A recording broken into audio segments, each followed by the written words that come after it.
Assalamualaikum warahmatullahi wabarakatuh. Perkenalkan, nama saya Syahrul Ramadana, NIM 19070360017, Prodi D3 Teknologi Pap dan Kertas, Universitas Riau. Pada video kali ini, saya akan menjelaskan tentang proses pembuatan asam sulfat. Namun sebelum itu, kita akan mengenal terlebih dahulu apa itu senyawa asam sulfat. Asam sulfat. Asam sulfat yang memiliki rumus kimia H2SO4 merupakan asam mineral anorganik yang kuat. Zat ini larut dalam air pada semua perbandingan. Berikut ini adalah sifat dari asam sulfat.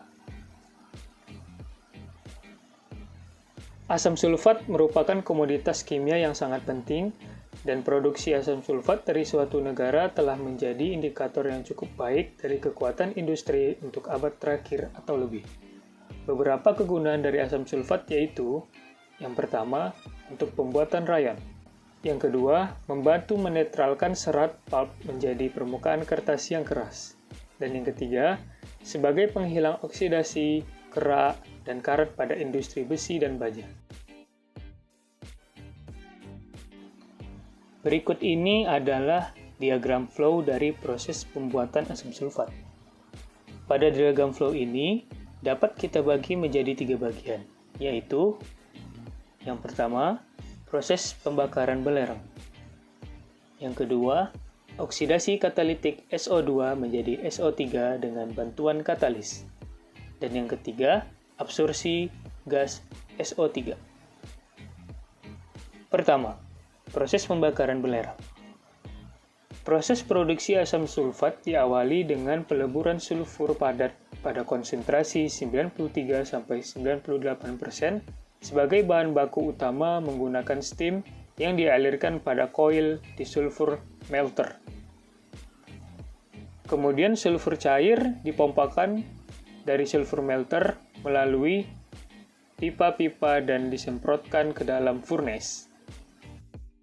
Proses pembakaran belerang cair menjadi SO2 dengan temperatur pembakaran kurang lebih 750-770 derajat Celcius.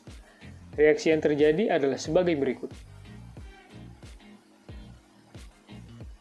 Gas hasil pembakaran di furnace kemudian dialirkan ke heat exchanger untuk didinginkan menggunakan udara yang disuplai oleh blower. Setelah itu, aliran gas mengalami proses penyaringan dan penstabilan suhu gas di hot gas filter. Kedua, oksidasi katalitik SO2 menjadi SO3 dengan bantuan katalis. Dari hot gas filter, aliran gas masuk ke konverter. Konverter ini terdiri dari 4 bed katalis V2O5. Aliran gas masuk ke setiap bed diatur pada temperatur 450 derajat Celcius. Dengan bantuan katalis ini, aliran gas tersebut diubah menjadi gas SO3. Reaksi ini merupakan reaksi eksoterm, sehingga gas tersebut harus didinginkan pada tahap-tahap katalis. Reaksi yang terjadi adalah dari konverter aliran gas SO3 masuk ke dalam SO3 cooler A untuk didinginkan. Kemudian, didinginkan lebih lanjut ke SO3 cooler B. Setelah itu, aliran gas tersebut masuk ke absorbing tower. Ketiga, absorpsi gas SO3. Di absorbing tower terjadi proses penyerapan gas SO3 dengan menggunakan sirkulasi asam sulfat dengan konsentrasi 98-99% yang diatur di AT pump tank. Asam resirkulasi tersebut kemudian diencerkan dengan menambahkan air dan setelah itu baru dialirkan ke dalam AT pump tank.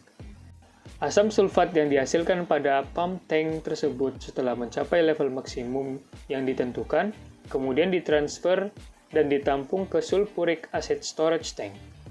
Dan reaksi yang terjadi adalah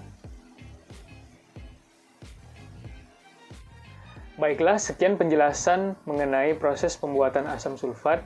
Semoga dapat menambah pemahaman serta wawasan kita. Terima kasih.